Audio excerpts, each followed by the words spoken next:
Patty Marleau. We're talking hockey. People think he's better than Gordie Howe. Oh, Gumpy. Not me. Bold I claim, didn't my say friend. it. I didn't say it. That is, of course, People are saying our that. pal of the pals, our northern friend Gumpy, bringing in, starting out hot, coming out of the gates hot. I am, of course, Nick Marleau, and joining us all the way across the country in Arizona, the Peach podcaster himself with his incredible Peach shirt and his brand new microphone, AQ Shipley. AQ, how you doing, buddy? Look at this thing. This thing's unbelievable. Look, you got a pop guard like you're a pop star. You That got thing's fucking unbelievable. what is that? A sheepskin on the guard there? I don't know. I caught a bunch of shit a couple weeks ago from all the listeners saying couldn't hear AQ, ruin the fucking episode. So I went out and bought everything to make it better. So hope you boys like it. Hey, you sound good. You look good. This is great. I'm proud of you. Good. Let's do it.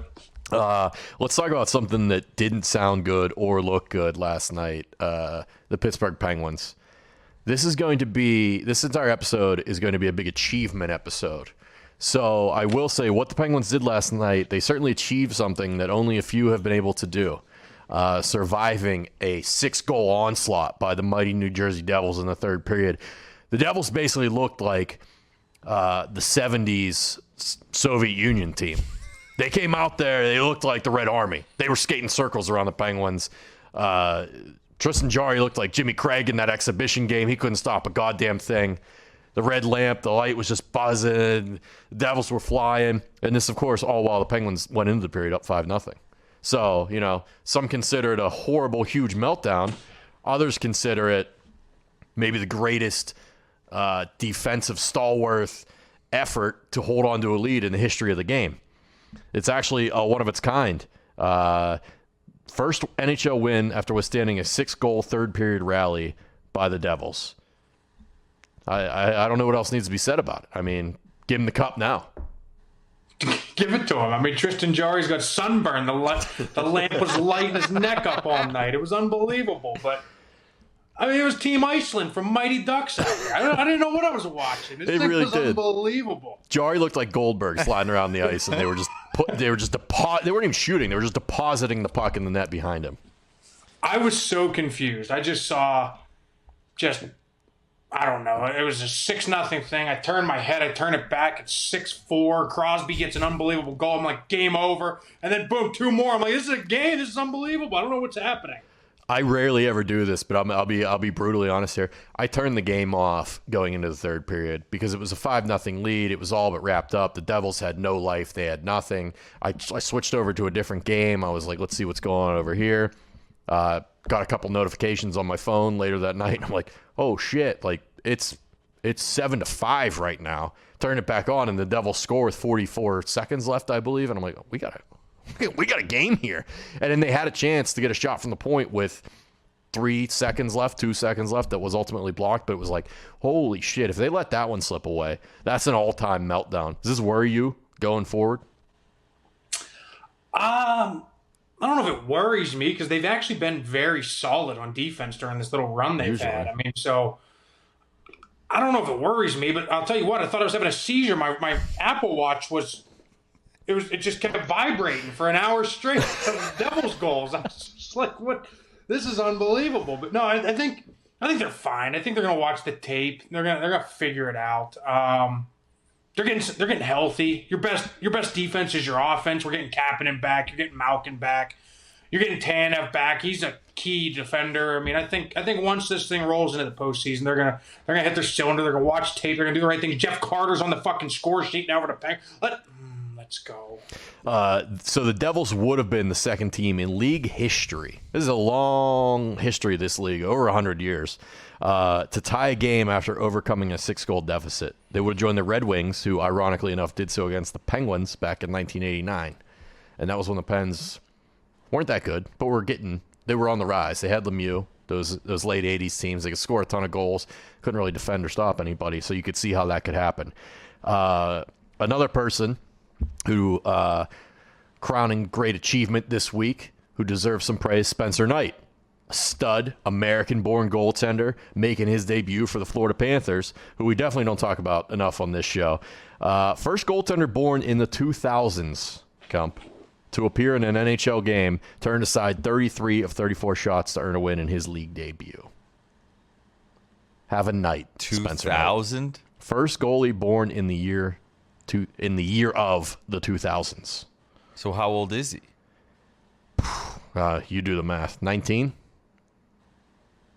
20? God damn. He's a young kid, but he's the goalie of the future there. And so far, it looks like now I think he had a rough night the other go around a couple games ago, but good for him to bounce back like that and put on a show for the Panthers because they've been rolling. And they made a few solid little additions at the deadline. And AQ, you mentioned it before we got to show. Hey, we got to talk about Florida Panthers. We don't talk about Panthers enough. We got to talk about the Panthers. I mean, that whole division we've really not talked about because that division is kind of lighting it up right now. You got Florida, you got Carolina, you got Tampa. I mean, they're all three playing really good hockey. And I don't think anyone thought Carolina was going to get the goaltending that they've been getting. And I think you could say the same for Florida. Even though they signed Bobrovsky to that big deal a while back, he hasn't exactly lived up to those standards recently. And this year he's been okay. But an injection like this, if Knight can come in and put up some numbers here down the stretch, and if they can work him in, and possibly he might be able to come into relief of Bobrovsky, who we know is like a notorious playoff choke artist. He's not at his best when it gets down to it and the lights get the brightest. So maybe Knight can be. Yeah, I mean, we've seen that as Pittsburgh fans, just shitting down his leg an entire playoff series when he was in Columbus. But he certainly got paid. Yeah. And Florida has a heck of a problem because they got him obviously locked up for years to come. They might even think about even moving him at the end of the day. They might think about moving him. You're going to have to eventually. You have to think about it, right? The problem is the cap restraints, moving forward in the NHL, and teams are they going to be willing to take on that? So who knows what's going to happen? But it's a good problem to have with Florida. They got three solid goaltenders. And Patrick Hornquist is having a hell of a season, who I think a lot of people in Pittsburgh were sad to see go, but also at the same time kind of wrote off like, he's getting a little older, he's not producing the same, he's making a lot of money. Turns out he's just as good as he ever was, and he's kind of energizing that Florida team. And then they pick up Sam Bennett at the deadline. Guy looks like a whole new player. He's driving the net. He's knocking guys on their ass. He's batting pucks in. I think he's got 3 goals in his last 2 games. So he's kind of solidified their second line there with Huberdeau and Anthony Duclair. They got speed. They got grit and scoring. It's a perfect setup for them. Barkov's probably one of the most underrated, if not the most underrated center in the league. Coach Q just kind of oozing his personality through that team. We've seen him kind of revitalize that organization. You got to love what Florida's putting together.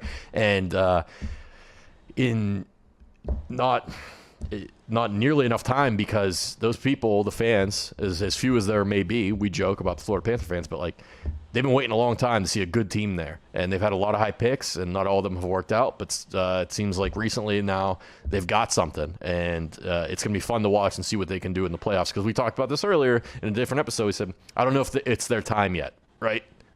They haven't been through the playoff battles, per se.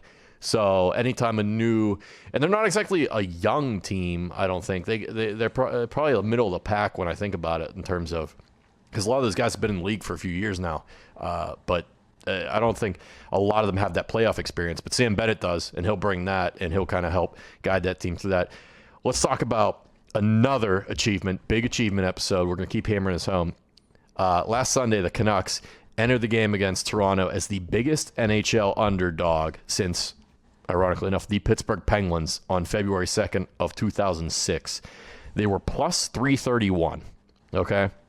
The 2006 Penguin team was a plus 422, which is fucking absurd. And they win 3-2 in overtime in a game everyone thought the Leafs would just pound the daylights out of them. So hats off to the Canucks, who really don't have anything to play for at this point. They've had COVID. You said the COVID Canucks, they just have ravaged them. They've been forced to play an insane amount of games in a short amount of time, coming back with little to no break. And they're going to have to keep doing that. The league has basically said, fuck you guys, keep playing. Even though these games, for a lot of it, aren't going to mean a whole lot. They're not battling for a playoff spot. They're way out of it. Gumpy, what are the people back home saying? Are they proud of the Nucks for battling, or are they just whatever? Yeah, I think it's just, you got to be proud of them coming back and winning that game, right? Like Green said, it was just awesome for that group. I mean, disappointing season, but they're still a young team. You know what I mean? We've said this a bunch of times.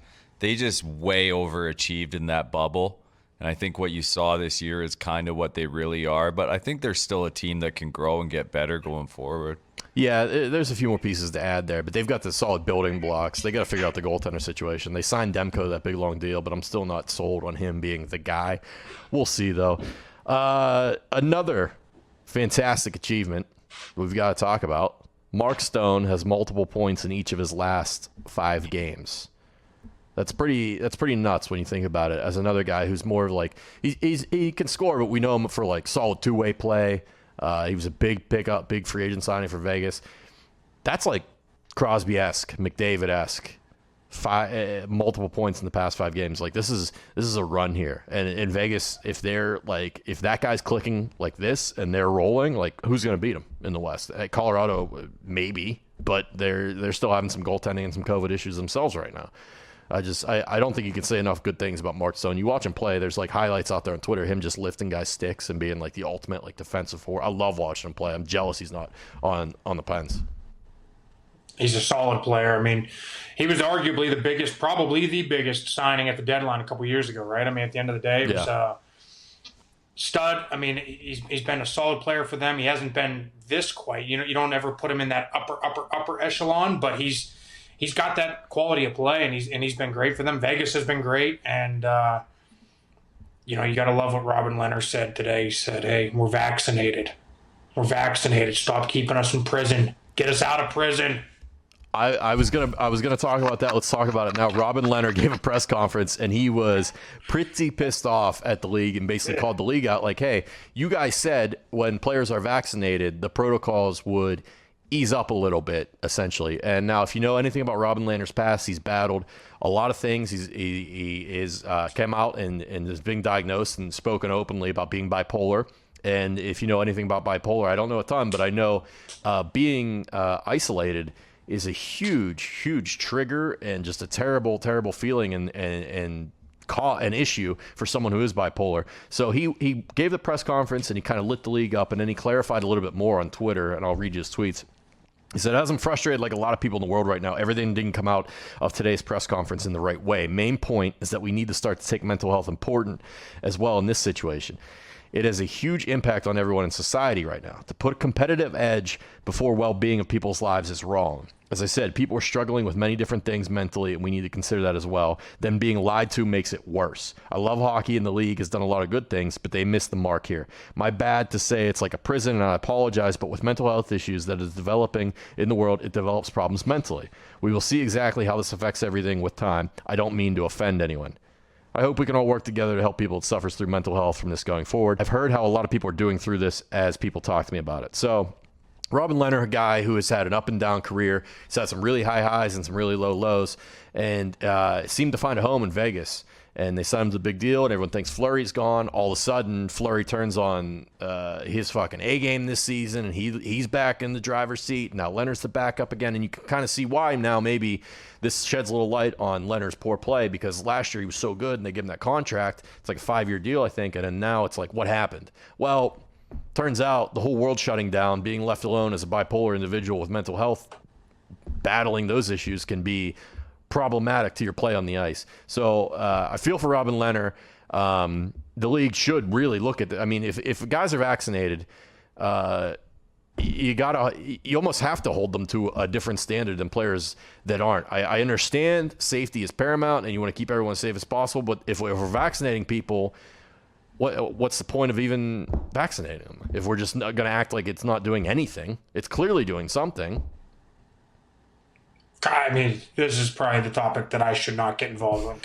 Regardless of how you feel about the vaccine, right? Regardless of your political affiliation, regardless of how you feel about the vaccine, but like the league said they were going to do something and then didn't. Well, hasn't addressed anything. Yeah, the whole world is saying if you get vaccinated, the faster we can get back to normal. Yeah, so they're encouraging it. If you get vaccinated and you're being told that you can't get back to somewhat normal, then what's the fucking point? So you feel for a guy like that whose career is on the line here with this situation because it's clearly affecting his play. I don't know. It's a frustrating topic, and we could argue about it all day and night. Like you said, AQ, you could go a ton of different ways about it and get real nitty gritty. But like when it comes down to it, these guys are doing what's asked of them. They've tried their best. It's an incredibly contagious thing, especially in not so well ventilated areas like hockey arenas tend to be. And we've had some outbreaks, but at the same time, like, it's still they deserve a round of applause for being able to get through a season, which they're doing. And the guys are killing themselves to do it, playing night after night. The travel sucks. The hotel sucks. We talked before about they can't leave their hotel rooms. They can't go to their teammates' hotel rooms. They can't go out to eat together as a team. You're basically just I could see how he called it a prison, because that's probably what it most compares to. But feel for Robin Lehner. Hope he battles his way through this, and I hope the league does something for maybe, at least for him. Like, guy probably deserves a somewhat of an exemption here in terms of, okay, let's lighten some things up for Robin, who's done what we've asked of him and been vigilant. So I don't know. Let's move on. We got to get to another achievement here. Big achievement show. Another achievement. Frank Saravelli, great hockey writer, covers the NHL beautifully. He does national work now. He wrote an article about how this is Connor McDavid's finest work yet this season. And I want to read a couple excerpts of what he said, and I want you guys to react to this. In a 6-year career that already includes 2 scoring titles, 2 Ted Lindsay Awards, and 1 Hart Trophy. If you don't know what those are, scoring titles are obvious. The Ted Lindsay Awards are basically the MVP of the league as voted on by the players. I think they call it the most outstanding player. And the Hart Trophy is the actual league MVP. This is McDavid's best season. He's already set the mark for most points in a shortened season with 74 points in 44 games. 74 and 44, pretty fucking absurd. 2 Hall of Famers, Lindros and Yager, set the previous high water mark with 70 points in 48. McDavid is the first player since the great Mario Lemieux in 2000-2001 to average at least 1.68 points per game over a season. Lemieux produced at 1.78 points per game that year. Lemieux's the best. I'll say it till the end of the time. I love him. He's the best player of all time. That gives McDavid an outside shot at to hit triple digits in points, which I don't think anyone thought anyone was going to do in a 56-game season. That's fucking absurd. He would need 26 points over his final 12 games to do it. I don't think that's unreasonable for the way he's playing and the way the division is set up, which is my next point. He makes no mention in this article about how the division is set up, and that the Oilers are playing strictly only in the Canadian division against Canadian teams, and that only the Leafs and the Jets outside of that would actually qualify for the playoffs in a normal season. Montreal probably would not make it in a normal season, and we saw what's happened to Calgary. And I mean, let's face the bottom division's a dumpster fire. McDavid is lighting up these teams. The Senators, I mean, they're battling, but man, ultimately they stink. So, like, obviously the numbers are eye-popping, but are you two as impressed with what's going on? And I'm not trying to knock Connor McDavid, because he's an all-world talent, one of the best players in the game, one of the best players in the league, one of the best players the league has ever seen. But I don't know how high we hold him in this regard of, okay, well, he's playing against a bunch of shitty teams. I mean, that's a tough take, because at the end of the day, it's the NHL, right? Like, I don't care if the Canadian division's as bad as we've made it out to be. There's still, whatever, an $80 million payroll in the NHL, whatever it is, right? And so I think anytime you discredit what anybody does at the professional level, regardless of who they're playing against, I think that's a tough take to take, because first of all, they're all at the pro level regardless. And I understand there's guys on teams that maybe wouldn't be starters on other teams, or top 6 guys on other teams that have to be on the teams that they're on. I get that 100%, but still, they're at the NHL level, and what he's been able to accomplish, not only this year, but in his entire career. Oh, yeah. He's been a stud from the day he walked in, and now he's really putting it all together. And now he's putting the points up at a ridiculous pace right now. And if he gets to 100, this might be arguably the best season of all fucking time. Period. I mean, so you get to 100 points. So you're saying, yeah, okay, there it is. Like, it doesn't matter that the competition has changed in that fashion. It doesn't matter that he's playing however many sub 500 teams or what have you, or non-playoff playing teams, against fucking Matt Murray. We get it. but he's still putting up points at a ridiculous pace. Gumpy. Yeah, I'm with you, AQ. I don't. If you score fucking 100 points in 58 games, I don't care if it's against fucking 12-year-olds, man. Like, that's fucking electric. It's insane, dude. Like, those are insane numbers. Okay, I'm actually really glad you guys came with that side of it, because it leads into the next achievement and a little bit of an argument that I saw. Obviously, I'm saying hats off to Patrick Marleau, who becomes the all-time leader in games played in the NHL, passing Gordie Howe. Okay, what was it? 1,768 regular season games. He did it against Vegas last Monday. Gordie Howe had held the record since 1961 when he overtook Ted Lindsay, who was at 999. Pretty nice number there for Ted. And became the first player to appear in at least 1,000 career NHL regular season games. Good for Ted. Now, my point tying back to what we just talked about, Patrick Marleau, not exactly a Hall of Fame player. Right? People consider Gordie Howe one of the greatest of all time. Some consider him the greatest of all time. However you want to spin it, I think he's definitely in the top 5 to top 10.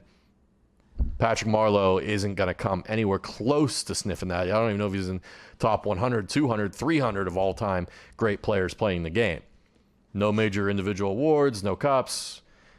Does it devalue this record in any way in your mind that Patrick Marleau has now become the all-time leader?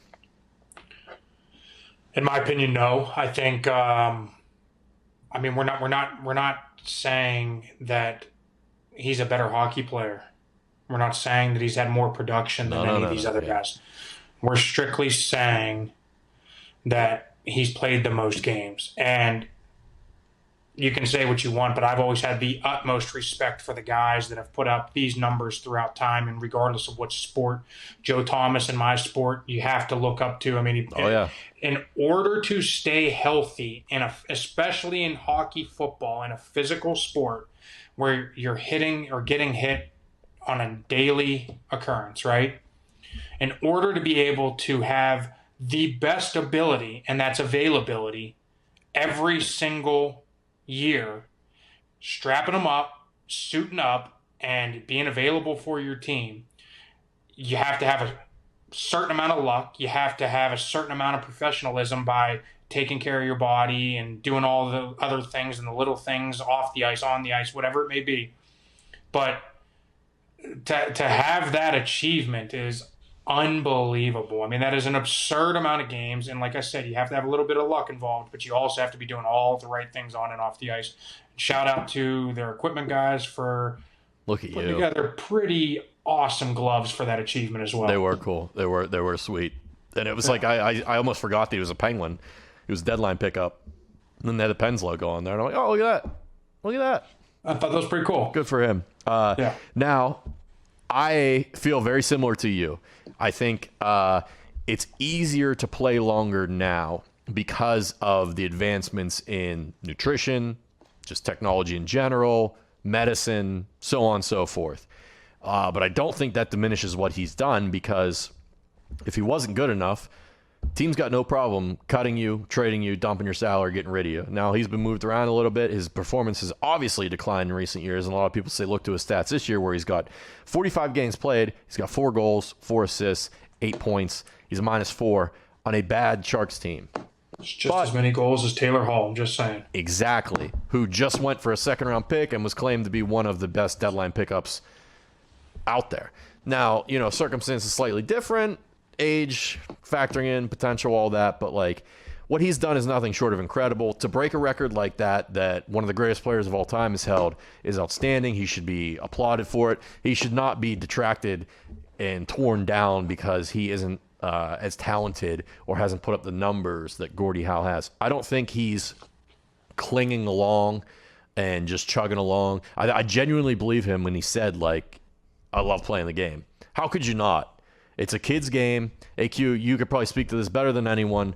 You were forced to retire for medical reasons. I'm sure 100% positive if you were still healthy, you'd fucking still be strapping them up any chance you got. And I think he feels the same way. I don't think he's taking it for granted. I think he's just saying, hey, look, I'm healthy. I can still play.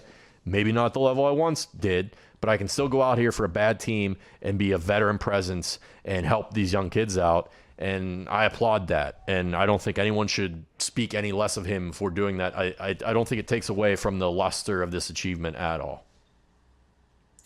I mean, I agree. Gumpy, go ahead, man. Yeah, I mean, what can you say? I mean, the guy done it for so long. Like, you just can't take away from that. Yeah, and it's like, okay, we get it. Of course, maybe he's not a Hall of Fame player. But it's not the record. The record's not about that. No. It's like Cal Ripken in baseball. Yeah. Cal Ripken was a great ball player. He put together the streak. No one's ever going to match that streak. Like, Marleau will go down. I mean, I think the biggest thing about Marleau will probably be that those Sharks teams never got there. Couldn't get it done. Because those teams were so fucking good every year in the regular season, and they just couldn't get there. I think that's the only knock that you could have on Marleau, and I don't think that's a knock on him. I think that's a knock on that whole team. It is a knock on that whole team, and it still carries around because another guy who's still playing, who was a teammate, Jumbo Joe Thornton, fucking rollerblading Joe, who we saw ripping up the streets of Vancouver on Twitter in those rollerblades, those Mars blades. A couple things here. You see me in those things in a week. I was just gonna say. So I was AQ. I was salmon shirt. I was laying on my couch the other night, and I get a text from AQ.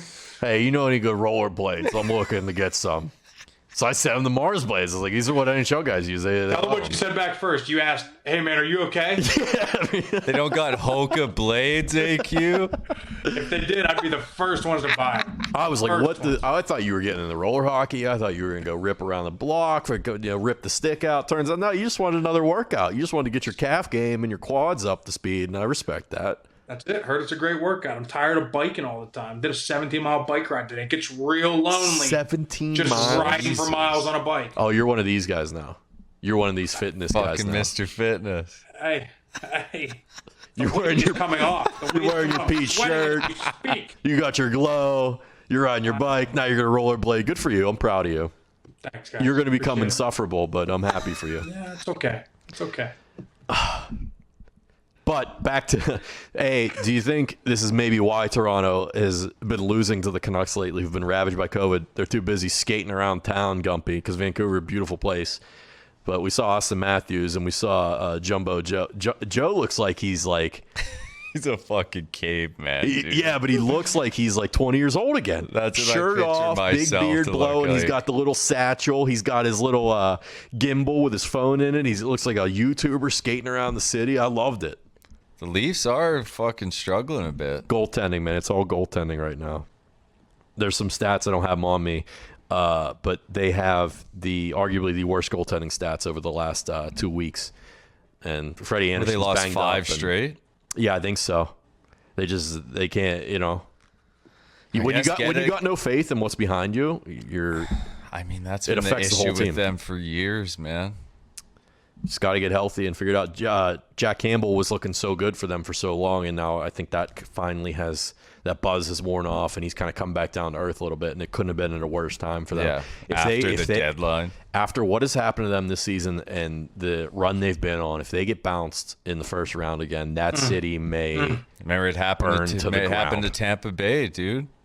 Tampa Bay got bounced first round. That team was fucking loaded. Yeah, but I couldn't believe that team came back from that. Well, what they did was they reloaded with toughness and a bit more of a veteran presence, and they got away from so much speed and skill. Now, granted, they were still very fast and very skilled, but they added a little more toughness, right? They added a little more defensive responsibility. Maroon, Goodrow, Blake Coleman, guys who can play two-way and fucking bang into the boards if they have to. And I feel like Toronto's kind of already done that. They got Jumbo Joe, who granted isn't the most physical player, but that's a veteran presence. They got Wayne Simmons, who'll throw him with anybody and he'll bang the body around. And then who else did they pick up? They picked up someone else recently. Foligno at the trade deadline. Foligno, absolutely. And then I think Ben Hutton and guys like they're going down that path where, like, okay, we're combining the speed and the skill and the young guys with an older veteran presence and the physicality. So, like, they're already prepping for that. So, but I mean, get it out of the way now, I guess. If there's any positive spin on this, like, just get it out of the way. Yeah. Now, is it too late in the season too? Is there still time to do this? I do have this in front of me. This is from Bob Stauffer on Twitter. Best NHL record since January 29th. Colorado with a 771 win percentage, 25-6-4. Vegas 27-10-1. Edmonton 24-9-2. Carolina 26-9-5.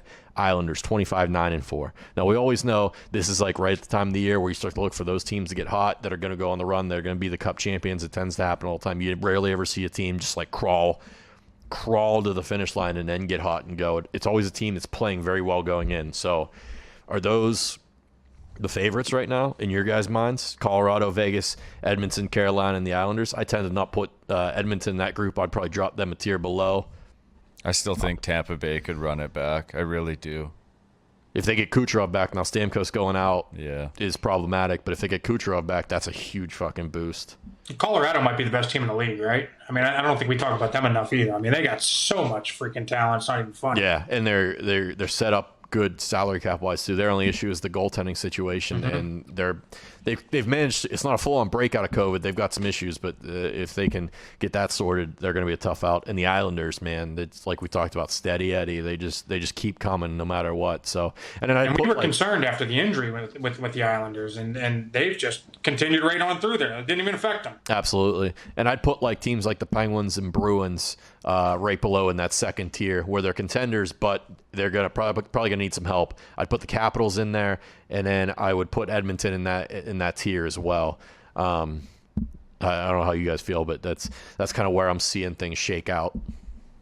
It's pretty spot on. I mean, at the end of the day, I mean, you know as well as anybody. I mean, I think we all have seen it in every sport, including this one, right? It's once you get into the playoffs, you just got to get into the tournament, and anybody can make a run from that point. But I mean, the key is playing right at the right time of year. The playoffs are going to be electric too. Like, these teams haven't seen each other all fucking year, man. Like, teams that think they're good are teams maybe that don't think they're good enough playing against different teams. Like, the style matchups is so interesting to me. Oh yeah, like when you have to see if like Toronto can get out of the first round, and if they're going to have to take on like a Tampa Bay or a Boston or a Pittsburgh, and how that matches up. Like you said, like I know they don't watch as much film as they do in football, but they definitely watch film in hockey, and they study tendencies, and not being able to match up and see these guys on the ice all year, it's going to play a huge factor, especially the physicality and the speed for certain teams. It's going to be nuts to watch. I can't wait. Can't wait for the playoffs to start. I know you guys are fired up as well. And everybody listening, thank you so much for listening. If you enjoy listening to the podcast, watch us along on YouTube. Just go to Google and search That's Hockey Talk YouTube. Go to YouTube, type in That's Hockey Talk. All the episodes are there. Billy Tubes is helping us out, getting some clips up there. Thank you, Bill. Thank you, Bill. And thank you guys for listening. As always, follow along with us on Twitter at That's Hockey Talk. We try and post highlights, clips, fights, big hits, anything that's going on newsworthy. And then tweet at us. Let us know what's going on, how you're feeling, how you feel about your team. And let's have a little conversation. Let's talk some hockey. That's Hockey Talk. That is Hockey Talk.